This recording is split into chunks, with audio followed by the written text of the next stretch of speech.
Well, welcome to the panel discussion this afternoon for session 2 of this workshop. At the beginning, I'd like to begin with an introduction to a panelist who will be joining us, and that will be Dr. Yoon de Backer. Dr. de Backer founded Fluida in 2005, and he has held the position of Chief Executive Officer since 2007. He has also received several awards for his innovative research in the field of airway modeling and respiratory sleep medicine. And also, if you were to look on your agenda, you would notice we had another panelist who is going to be joining us, Dr. Sid Bhoopathy, but unfortunately, circumstances came up where he could not join us today. So to kick off our panel discussion, I've got a question that I'd like to pose to several members of the panel. And so, thinking back to the idea of a model that can be used across different drug products, I think one of the key aspects of your model that you need to be able to do such a thing is to be able to consider formulation and product differences. So my question here is what model components are needed for various dosage forms to capture product-specific differences for mechanistic models and model-informed drug development? So I think first I'd like to pose the question to James. So you spoke today about the topical modeling platform in your presentation. So how would you address that question?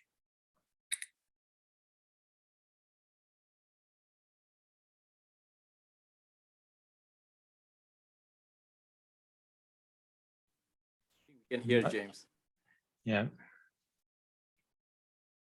Well, maybe we'll come back to James. Marc, how about you? You spoke today about modeling for one particular drug product, an orally inhaled drug product. What do you think the model would need to be able to capture the product differences? Can you hear me okay, Ross? Yes. Perfect. So in our example, the platform that we're leveraging in terms of the different model components, it's linked into our regional distribution model and then our PK model. And these are somewhat product agnostic in terms of the inhalation products that we develop. The same approach is taken for PMDIs versus DPIs and even suspension-based PMDIs.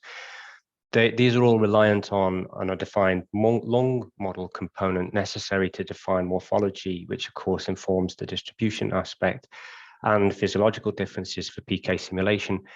One of the challenges is justification of that lung model. There would be a benefit to updating the variety of models representing different disease states. For example, an idealized COPD lung model that we could agree was an appreciable estimation of the disease state. Something I didn't cover in the talk I gave, but I'm glad Jan is on the call here too, is the fact that there's another component where we could utilize computational fluid dynamics. And this is something that we're leveraging too, but I didn't talk about here.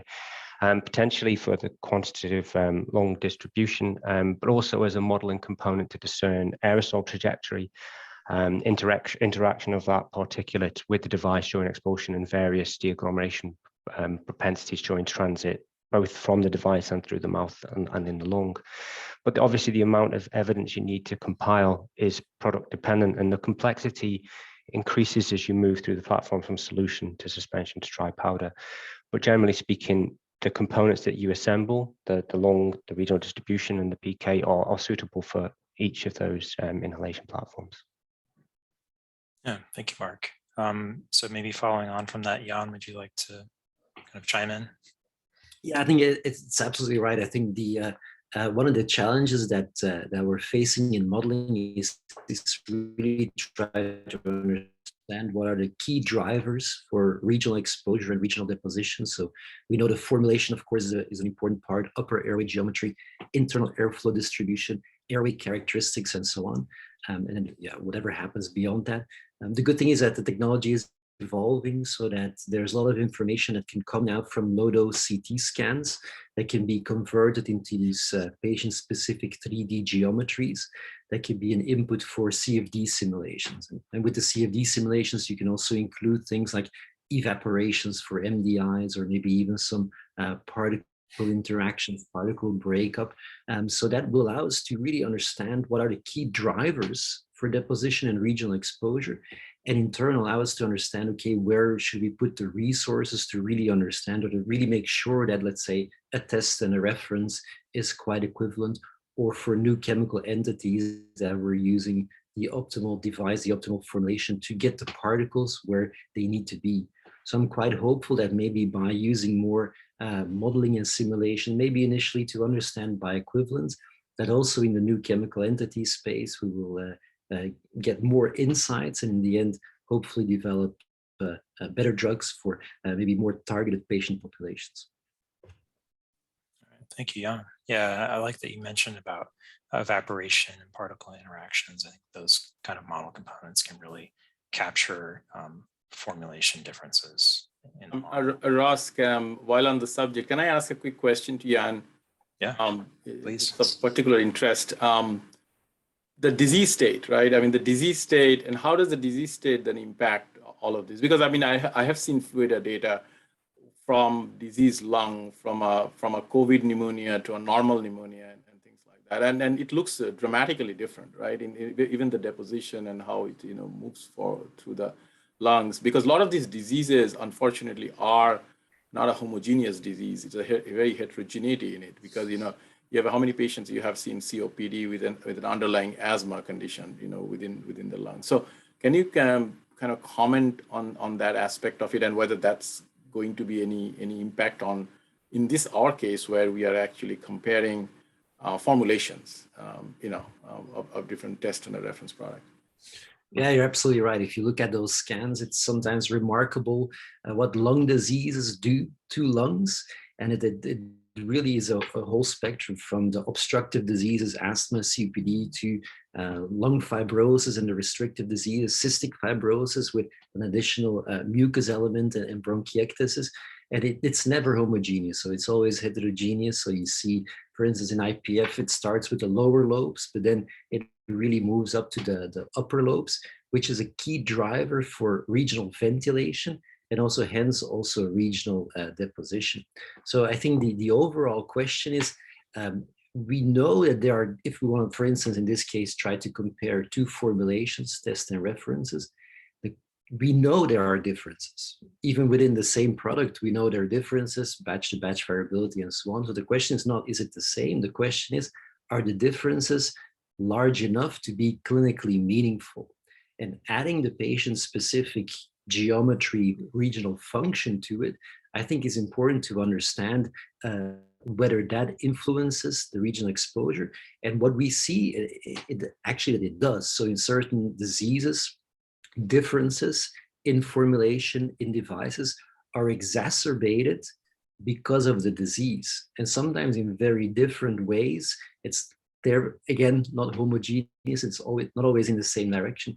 So we feel it is important to introduce that patient-specific element, that disease-specific element, as much as possible. And again, nowadays, with the lower radiation dose in the CT scans, the AI that can extract these 3D geometries quite readily, it's more feasible than ever before. So I think we should increasingly make use of that option that's given to us now. Thank you.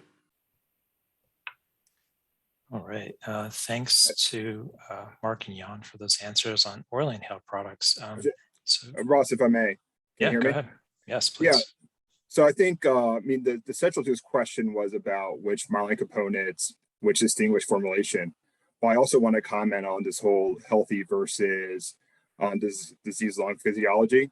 I think there are critical elements of the modeling, because one thing we need to learn before we move to being able to look at alternative B approaches without these clinical endpoint studies is whether or not there's going to be any difference in that BE conclusion depending on the population. A normal lung and a constricted lung are two different things.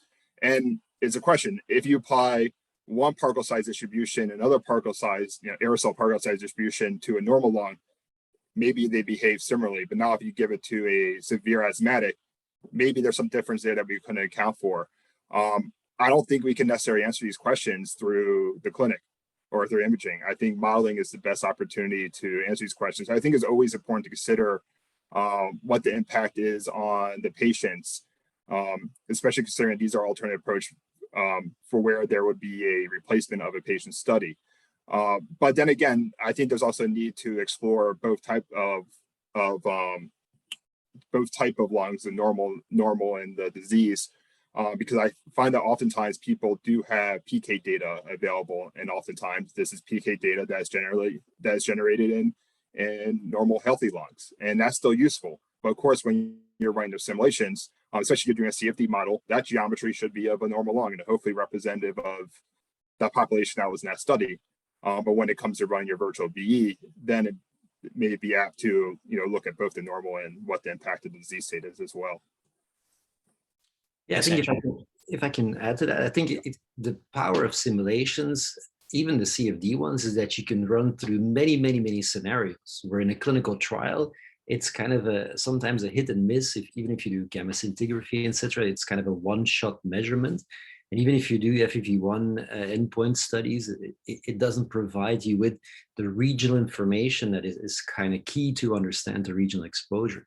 With modeling, you can kind of keep everything the same and change certain variables that allows us to understand what is the relative weight of that individual variable to the overall exposure. And I think that's quite important. I do think that the CFD should also be done on these diseased geometries as much as possible, because at the end of the day, the drug will be used by certain patient groups. So I think it's important to understand the influence of the disease, of the geometry on the regional deposition and the regional exposure. But that's challenging, as you've already acknowledged, Jan, right? We're saying there's particular heterogeneity in the disease lung population. What extent do we need to go to fully model the potential patient cohort? It's challenging, but of course there is guidance. We do have a good indication of what are moderate, mild, severe patients, whether it's asthma, CVD, IPF, etc. So you can start from let's say imaging those cohorts and understand, okay, what is the hallmark of the disease severity, and then maybe introduce it into your model into, let's say, a more analytical parametrical approach, where you can kind of see, okay, what is the influence there. So it is challenging, but I think there's more and more tools available to at least start dealing with those issues as well. All right, thanks for that discussion. Maybe moving on to a slightly different way of looking at the question. Murray, if we were to think about population PK, and you gave a presentation on long-acting injectables, how would you consider this question? I think the question is quite important, because sometimes, first of all, can you hear me? Mm-hmm. Yep, loud and clear. Sometimes products may shift. So even though you would have the same population and you think it's the same product, there may be some differences, who knows, with time. And so I think that, and the question obviously applies to virtual BE, that's how I see it, not to the continuation one. But so for virtual BE, I think it is of value to consider an external validation with the current reference product and test product. And that can be in a small number of patients. Obviously, it has to be applicable. So that's when we're talking about a PK study, obviously not talking about something that you cannot measure, in a clinical endpoint study. But if it's something you can measure, you should consider asking for a small study so that the model is externally validated. And then the question disappears. Yeah, that makes sense. And I'd like to see this question from a few other perspectives. Maxime, for ophthalmic drug products, how would you consider this? What do you think would be important for considering differences in ophthalmic drug products? So I think it really depends what we mean by model. Are we talking about a platform or drug-specific model? Because those ophthalmic models are so like drug-specific, and probably the same for all of the other PPK models we've talked about today. And I think one of the challenges in terms of reusability is pretty much following the same idea that has been established for all drug products. Like if you have a model that has been validated for an easy formulation, like a solution or a very simple formulation, then you could use it for modified release formulation absorbed orally. And for PPK models, for those locally acting drugs, probably the same strategy could be used. Like once the model has been validated and reviewed for a simple formulation, maybe we can extend on it and just focus on the formulation aspects for suspensions, ointments, modified release, and so on. So that could be one of the area like to reuse the model. But I think the most important is about model reusability. It actually goes back to Andrew's presentation sooner today on platform validation. And once we validated a certain aspect of a model, we don't need to do it again and again and again. So I think there will be some discussions tomorrow on the master model file, and that's probably going to be like also linked to that kind of questions. Yeah, thanks for that. I think that is an important distinction when you say, is it a model just of one drug, or is it more of a platform? I think we tend to use those terms interchangeably, but yeah, for this discussion, probably best to separate the two. Sometimes, James, we tried to hear from you earlier. Hopefully we can hear you now. Hello, can you hear me? Yes, so there's some reverb there. I think perhaps I have exactly the same headset as Amin. It may have been the same issue that he was having with the mute button. But so I think the answer. Are we? I can hear the echo, isn't it? Yeah, I can hear it too. Maybe I'm not hearing the echo there, guys. I can just hear James pretty Oh, clearly. okay, go ahead, James, go ahead. I think the answer for dermal products is pretty similar to what we've heard for the other products, which is that it depends on the complexity of the formulation. So, you know, solution doesn't require too many components, but if you're looking at something, for example, an emulsion or biphasic or triphasic system, then there needs to be a lot more components there. And I think rather uniquely for topically applied products, the metamorphosis of the formulation is pretty important in terms of evaporation and then potential precipitation as well, which can occur. So the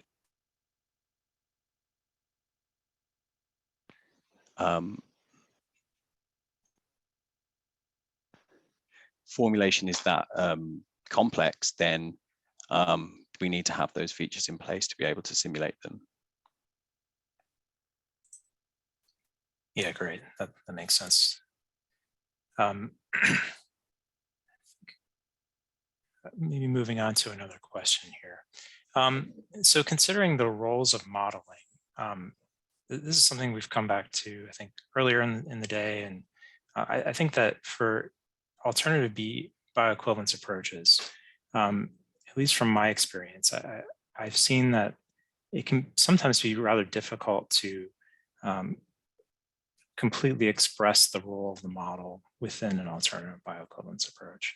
And also, I've seen a number of roles selected where some may be more suited to the model and other roles may be more difficult to achieve.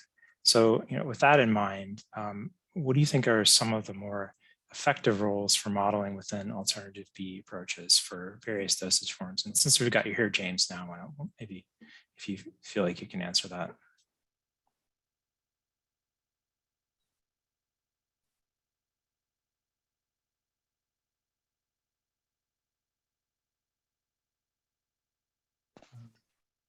Can't hear you now.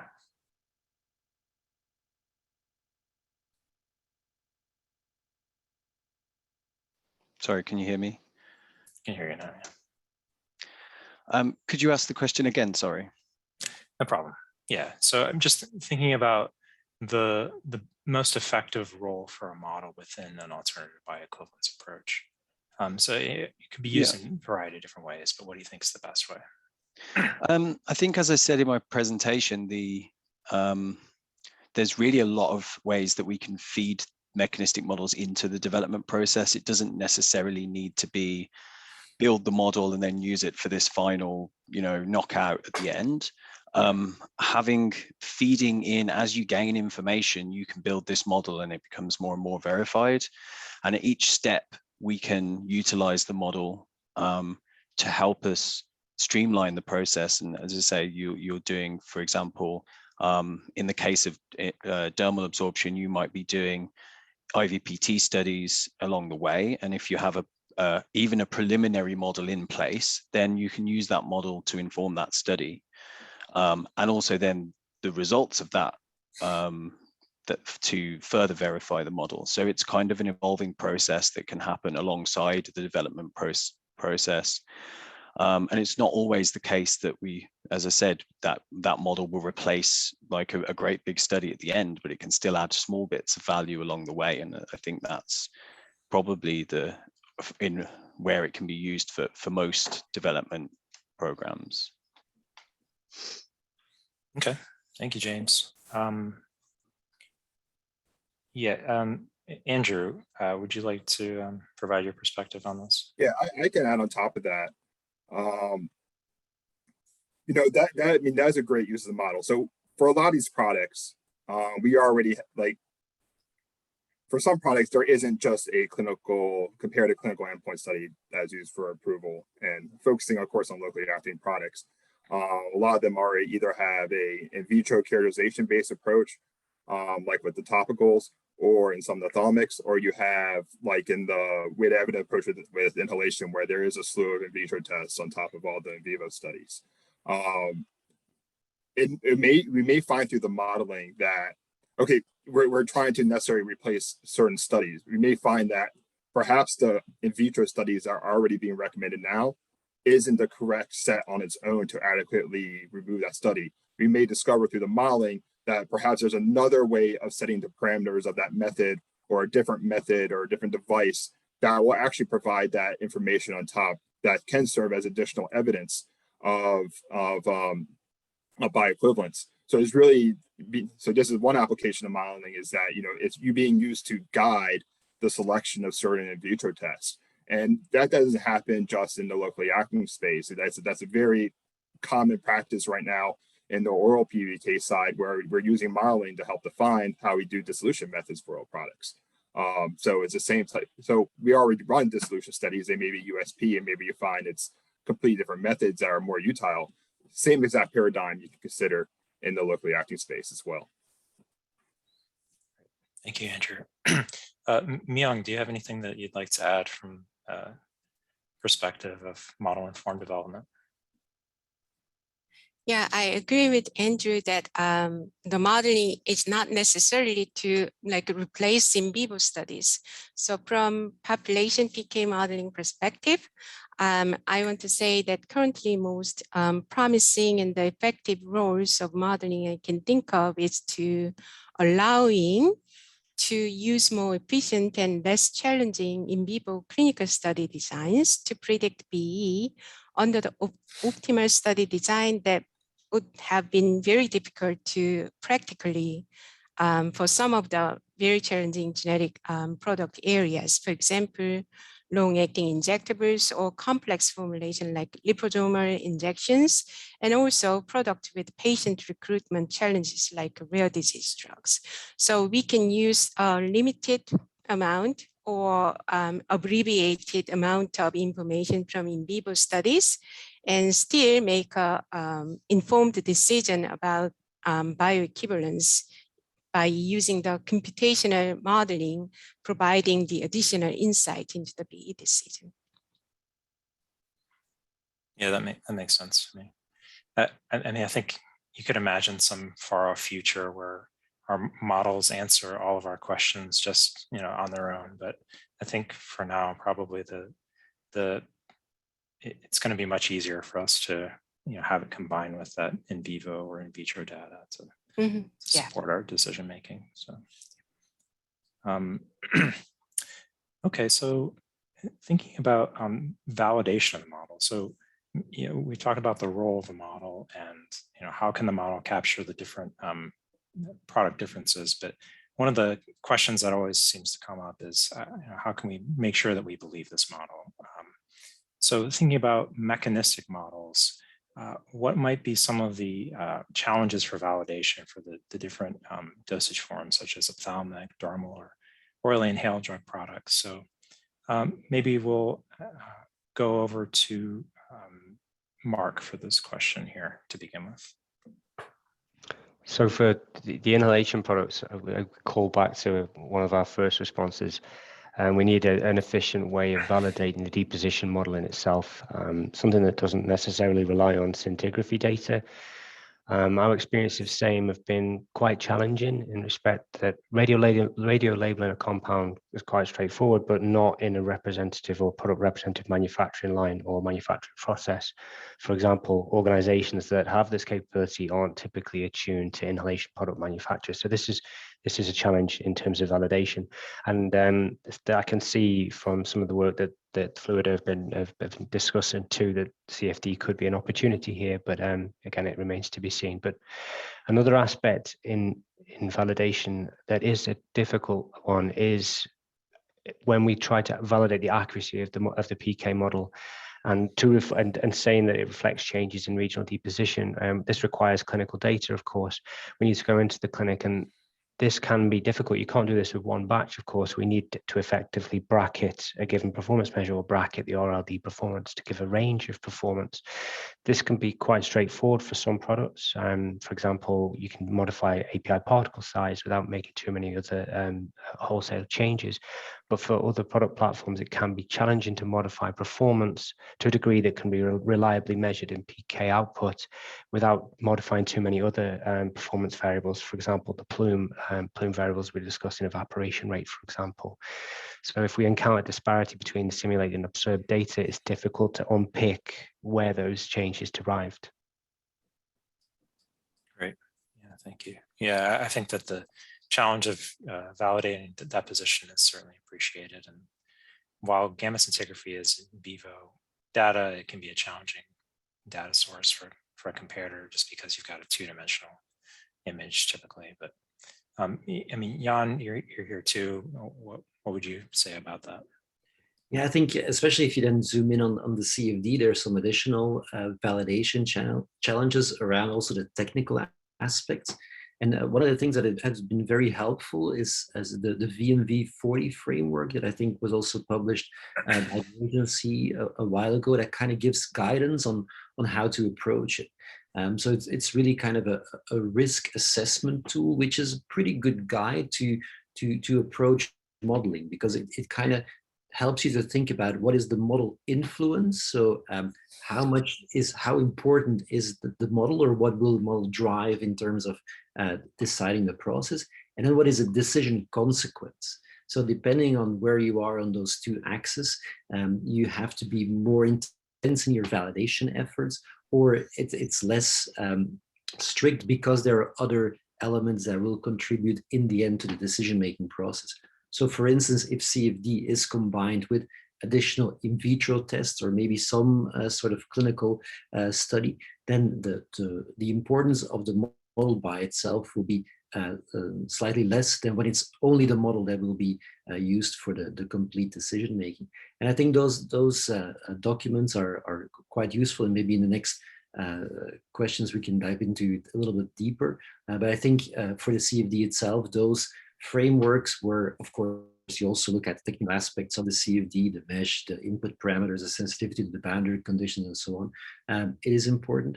And then, yeah, I agree with Marc that the clinical validation itself, really understand where those particles end up, is challenging because gamma scintigraphy has its limitations. But I think if we put all the pieces together, you'll probably have a fairly good understanding of, again, what drives the deposition and whether it reflects reality or not.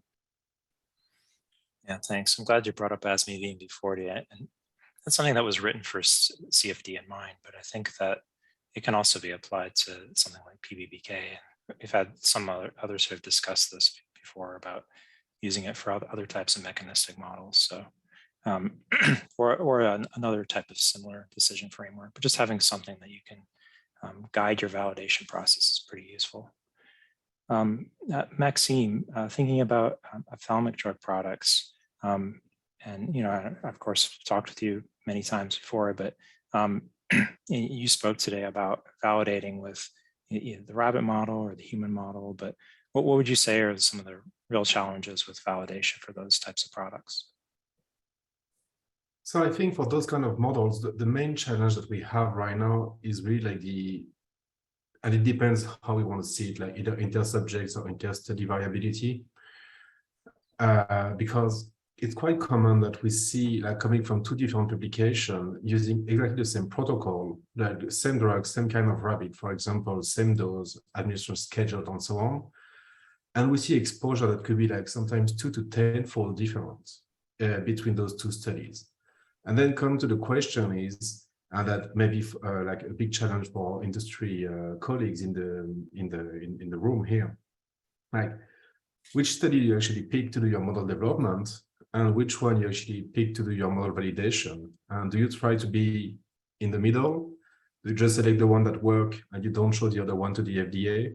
Or do you try to show everything? And then you may raise some question from the FDA saying your model captured only 70% of the study, what's missing? And that I think is really the biggest challenge. It applies for both the rabbits and also in human, because in human, we saw studies where for example, the Cmax in the aqueous humor can go for particular drugs from 0.1 to 10, like using the same drug. So of course the model will capture the data somehow, but do you capture like how close you have to be? And then it really comes back to the question is, do we actually need those data at the end? I'm sure we're gonna say that we need them, but when we understand that this inter-study variability is so large, may also create a lot of variability in the conclusions, how much can we actually rely on a model that has been fully validated for specific application and specific dosage form to conduct the virtual B? Like, may the model actually be more accurate than a clinical trial? Yeah, and that really is a difficult problem with validation, is deciding how close is close enough, because is it twofold, fivefold? Can certainly depend on the application. I mean, if you think about the application that can help, like VMV40 is a good way to look at that, but still, it's always going to be, there's always going to be some gray area there. Definitely, and we tend to use like the B criteria, like between the observed and simulated profiles. But if you compare studies that have like twofold differences, why the model should be like that close to the data if there are already like so much variability in the study? So maybe in the future, that's one thing to consider in terms of model validation is, as you said, like how close do we have to be? Yeah. Andrew, I think you wanted to say something. Yeah, and I would say even outside of generic development, this is actually also a great question for new drug development. Especially, maybe this isn't being used to actually support certain studies, but actually for product design. If you're making choices on your API, on your formulation, and then how you're going to conduct your studies, you don't want to have a tenfold. You don't want to be tenfold off. So it's also critical in that area as well. Hopefully, as we grow these tools and we see uptake on both the new drug and generic side, hopefully new drug, we actually get new PK, new clinical study, new imaging data, depending on the product coming in, that would just continue to grow what data sets we have for validation. No, for sure. Yeah. And would also like to hear from James on this topic for topical drug products. What are some of the challenges for validation with those types of drug products? Hi, can you hear me okay? Yes, sounds great. Yeah, so I have similar kind of comment to Maxime here with variability, but maybe specifically with, say, IVPT studies, which are commonly used for dermal products. And we see very high variability in these kind of studies, sometimes even higher than in the clinical studies. And so it's challenging to pick apart how much of that variability is due to physiological differences, which in a PBPK model we can capture, and how much of that might be to do with experimental error, in which case that's not innately built into the model. And if a large amount of that error is part of the experiment, then it's correct that the mechanistic model isn't capturing it. but it's difficult to pick those two things apart and really see, as I say, how much of it is experimental or physiological. So that can be a challenge when simulating IVPT studies. And also if we're talking about locally acting drugs, just data availability for say platform verification of studies that have measured local concentrations for you to go and simulate and create case studies for example, it is pretty low because it's quite a challenging thing to go and measure. And so that's a limitation really at the moment, being able to generate those case studies for local concentrations. Yeah, that's certainly something that's difficult to handle if you feel like it's hard to trust the experimental data, or you don't know what to make of the experimental data because it's so variable. Then what do you do? Well, so maybe moving on from mechanistic models, I'd like to ask for a population PK model, what would be the needed attributes for that to support a model integrated BE submission? So Murray, I'd like to call on you to answer that. Yes, can you hear me? Yes, perfectly. I'm going to start by the virtual BE thing, because it's the same whether you use a population PK or PBPK. Those are very difficult to validate precisely. Very, very difficult. You know, all of the PBPK validation that I've seen, and we've seen the slides from our colleagues this morning. I mean, you're just going in the middle, and there's you know, you have to have a very large criteria for your validation. So your validation has to be fit for purpose. So if you have a large criteria, then that means that that's the criteria you're going to have after that for your virtual BE experiment. So it won't be plus or minus 20%. So it really needs to be fit for purpose. So on the population PK side, what is difficult to validate is what is difficult to validate with the PBPK is the population predictions.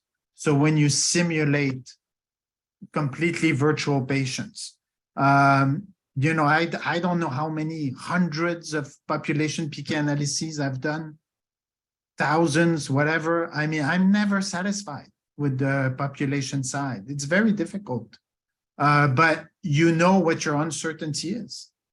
And so if your uncertainty is plus or minus 50%, or it's plus or minus 75%, you know what it is. So so you will know if it will address your question from a regulatory side. You know, there are certain studies that we're asking for. Those studies are not discriminative. So when we're asking for a clinical endpoint study, and when there's only one dose that we compare to placebo, that's not a discriminative study. And you could wonder if you ever need that study anyway. You know, what purpose is it to do that study? So then if you do a PBPK virtual BE, and you have, you know, a very large confidence limit, you know, it's okay, because anyway, the clinical study that you're replacing is not discriminative. But if you want to replace a PK study that should be discriminative at plus or minus 20%, then that's when this virtual BE is very difficult or almost impossible. And that's where the continuation in silico works, because you can prove that you are within the limits that you want to apply your results. Am I making any sense? Do you follow? So it's fit for purpose, but it's much easier on the continuation to have very tight criteria. On the virtual BE side, the criteria will always be larger. Yeah, that makes sense. Miyoung, do you have anything you'd like to add? Yeah, definitely. I think Dr. Ducharme's comments, yeah, definitely, it is very challenging to predict population PK. So on top of that, predicting the PK with accuracy and precision, we also have, I mean, a step back, the ultimate purpose is to discriminate between the two different formulation, and the difference is within 20% in PK, as Ray addressed just now. So it is challenging. So I just want to briefly add that that's why from regulatory perspective, the key consideration for us is to confirm that the model used within the model integrated evidence framework is to be able to detect that potential formulation difference that will be reflected in the 20%, within 20% difference in PK using the model. And ultimately, the decision we will be making for BE, we should have confidence, and we have insurance that we are not going to make a biased BE decision. So those are the key regulatory considerations. And for the in silico dosing, obviously, as Ray just commented, that capturing individuals' PK is really important. That's where we have a confidence in the extrapolating the PK information from somewhat limited in vivo study under the optimal study condition.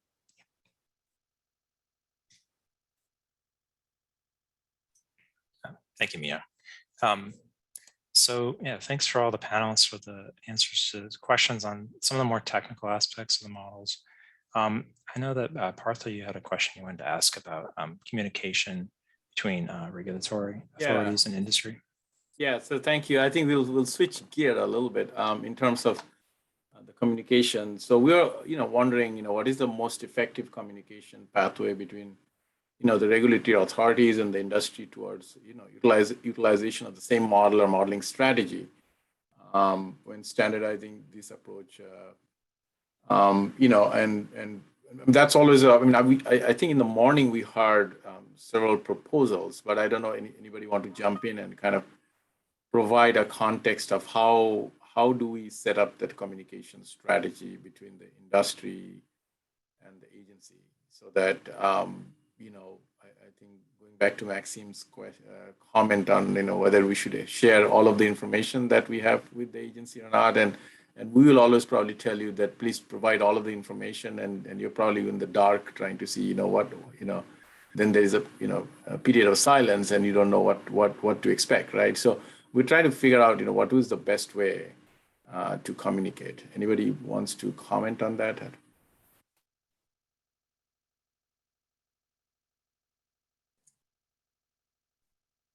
Well, there is the current way, with the product development guidance. I know that that may take some time, obviously, because we have to ask for a meeting, you have to be available, we have to send you the data in advance so you can take a look at it. So yes, it can take 4 months before we have those meetings, but I can say that those meetings are very, very valuable. I mean, we've found FDA to be extremely open-minded, offer amazing suggestions.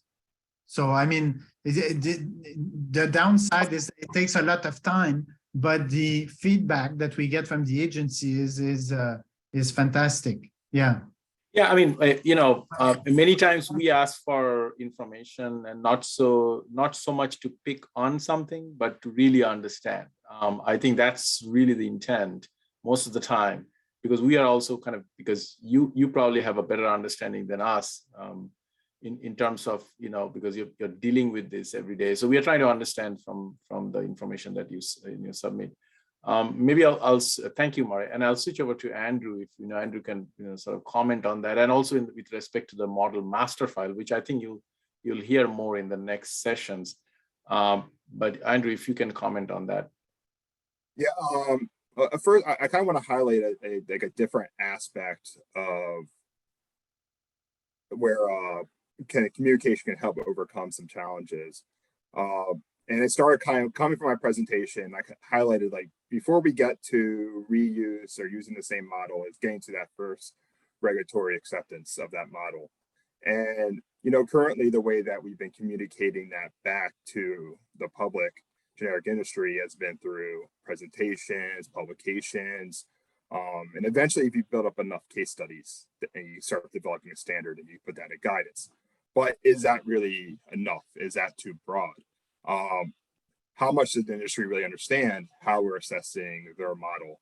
Or even if we use their model internally to analyze some aspect of the data in their application, do they understand that aspect as well? But even going back to their model, if we, this is just an example, hypothetical, if we were unhappy with a certain parameterization, not unhappy, we thought that we could do a different parameterization and we performed that during the model assessment and thought like, okay, we can now move to acceptance of this model. How is that communicated back to the firm? They may have additional uses of the model. That's just used for initial approval. There may be post-market changes. That's the whole thing. There's a life cycle. The model also applies to the life cycle of the product. Use it through development, through approval, through any changes. But if these things are communicated back, because the firm may not even have the simulation file that we use for the approval. So I think that's a critical element. I think that's something where the model master file is also, I mean, could be a broad definition of what can be contained in there, but I think that's one of the aspects that could hopefully be addressed. So there's, I guess, better feedback back and forth on like what models are actually particularly being used for approval. So I think that's a very important communication. Thank you, Andrew.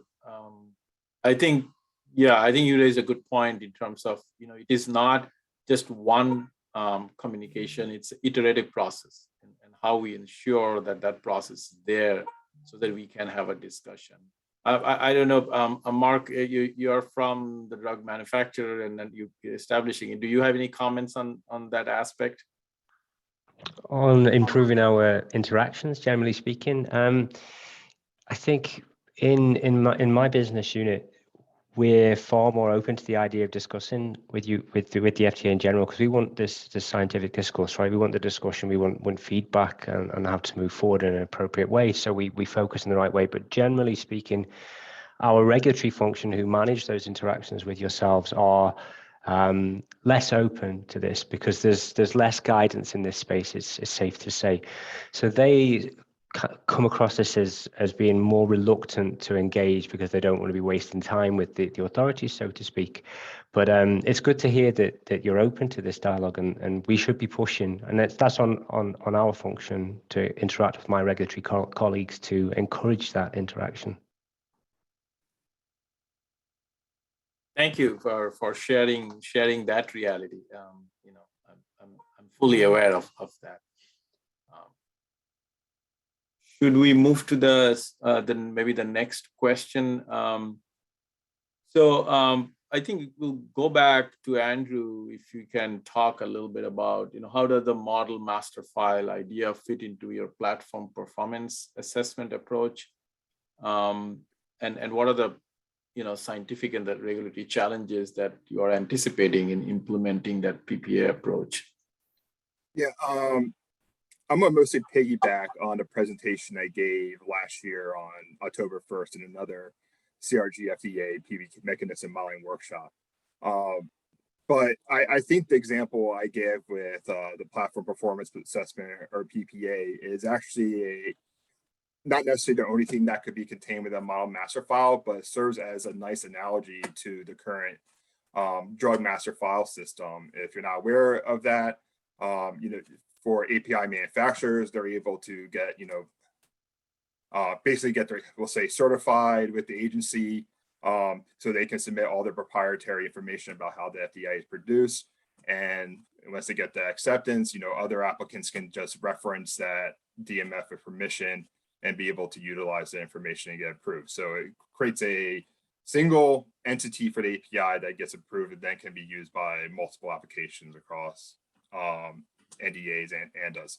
In this case, I view the PPA the same thing. The PPA is not the product specific model, or it's the platform itself that I said it already kind of defines a purpose and a range of products. Once that has been acceptable, then it makes complete sense that as long as my products are fitting within that range, regardless of what product I'm using or dosage form. It all depends on what is defined by that set.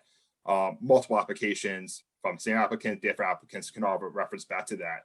And kind of the hope under that principle is that is not a process that has to be reviewed every single time by agency. Perhaps, there's probably always going to be iterative updates. There may be things that are added to the validation data set. There's versioning that occurs. So that's some of the implementation challenges of it. But that's how I kind of am presenting the PPA concept. It's kind of like that translatable element that you can move between different applications. Yeah, I mean, is that just to piggyback on that answer? I mean, is that I think you're talking about the system, but within the model master file, are you, in addition to the PPA, are you also talking about a product specific model that would be verified and validated, and then somebody else can use that for that particular product over and over again, or product of the similar class? Is that sort of the concept? Yeah, and there's potential there too. And it kind of highlights, there's a recent question in the chat that you haven't talked about, even just citing literature sources. Even if it was, there's potential, it could be product specific, but even if product specific, the people who are even referencing that have to understand what data is there, what the purpose, because not every product A, product B, product C, different companies have the same manufacturing process, have the same properties. So there may be a need to revalidate or reconsider other things. So I don't think it's going to be like a blank check that as long as that thing exists, I can just apply to my product, or any conclusions that were derived from previous use of the model will apply to my product. Generic area, we're very focused on the product, the test and reference, what's the difference. And so that consideration always has to be in place as well. But if everything lines up, then obviously we don't necessarily need to rely on rework. Thank you. Just another question in terms of the communication, again, going back to the communication, and we are interested to know what kind of information in FDA guidances would be useful for farms that aim to apply modeling approaches. Marc, I don't know whether you have any comments on that. I think I'm getting to a little bit more specific on how we do this. So, thank you. Yeah, I mean, I'm going to come across as slightly contradictory here, because what I said earlier that we're going to use a consolidated approach as a modeling platform to be applicable to different inhalation products. But the amount of data that's required to inform these models isn't a one-size-fits-all approach. And there's profound differences between the different inhalation products, the PMDIs and the DPIs, in terms of structural components. And of course, the relevance of dissolution on clinical performance. Guidance specifically addressing platform on how to approach modeling and what data is useful to infer in that model for the different inhalation platform products would be useful, and also to feed into that some kind of classification system for inhalation product APIs similar to the oral solid dose would be very useful too, because we could obviously, for the example of dissolution, we could rationalize the value or lack thereof for a given compound class. That would be useful. Partha, if I may. Yeah, go ahead. Yeah. Speaking about guidances, I'm wondering if something like what the Center for Device and Radiological Health put out earlier this year might be helpful. They put out a guidance based on model credibility for medical devices, and they incorporated some elements of the ASME VMP40 framework for decision consequence and understanding what kind of evidence might be needed from more of like a broader perspective. Does that sound like something that would be useful for industry if it was done for drug products? Yes, yeah, absolutely, yeah. Yeah, I think so. I think the more guidances we have, especially if it's the guidance, I mean, it's an art a little bit, but the guidance should be broad enough to fit different products. As Marc said, there's complexities, differences between MDIs, DPIs, etc., but should be specific enough to be useful. But I think these, the examples, Ross, that you mentioned, I think are a good potential precedent for more of those guidances. I think that would be quite useful for industry.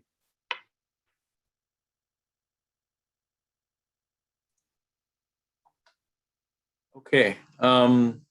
I think we have 5 minutes to go. I wanted to see, if there are some questions coming from the audience. And Ross, do you see any of the questions that you would like to sort of bring up in the interest of time? Well, let's see. We did have a question that came in from the audience that we had from Murray on long-acting injectables. We do that one if you like. Yeah. Okay. So here's a question. Yeah.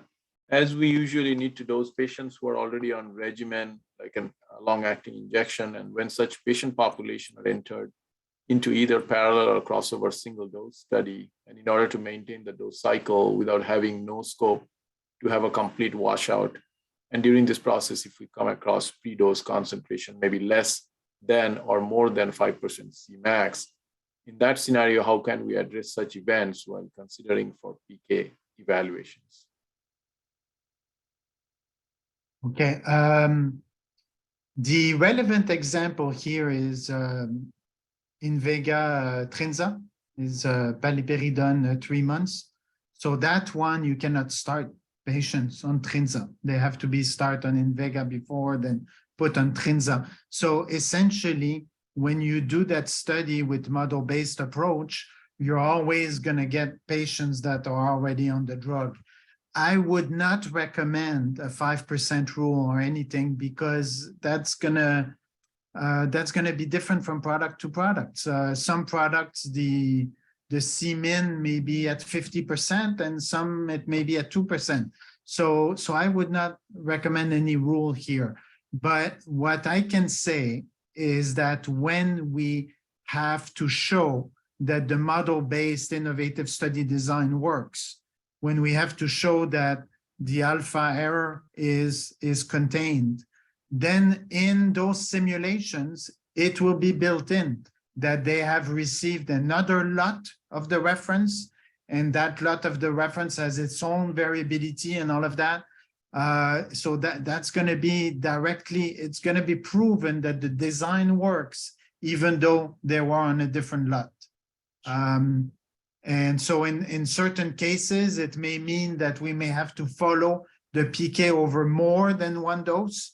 But again, it's going to be proven. Okay, and if the study design is not discriminative enough, then you have to improve it until it's discriminative.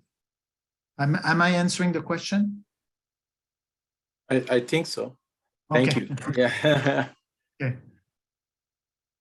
Okay. I think, Ross, I don't know whether you have a question. I wanted to go to the question of very quick, if you have a quick answer here, maybe James, maybe Andrew. Is excipient modeling feasible for topical products? And if so, what would be the data requirements? Because that is of a certain interest to many of the products which are topical in nature. Because obviously the absence of the inactive ingredient databases and all that. So, I mean, I can take that. I think excipient modeling also already happens to some extent in mechanistic models. I mean, you know, when we're looking at evaporation, we're modeling the, you know, an excipient being removed from the formulation, for example.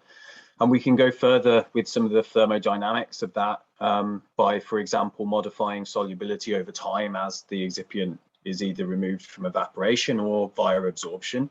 These are things that we can do now. Where it becomes more challenging is modeling the effect of the excipient on the skin itself, which I think is maybe, as I say, there's kind of two effects here. There's the thermodynamic changes, and then there's direct effects of excipients. And the problem there really is that in general, for a lot of these excipients, the field is still really not decided on what the mechanisms of action are for those excipients in some cases. So if we're at that stage still, then we can't really form a mechanistic model without that mechanism. But what we can do is accompany with other studies like IVPT studies with and without an excipient, for example, and capture that in a more empirical way, like a change in permeability over time or something like that. I'd say that's where we are at the moment. As you say, I think there's still more investigative studies required to capture these really in a mechanistic way.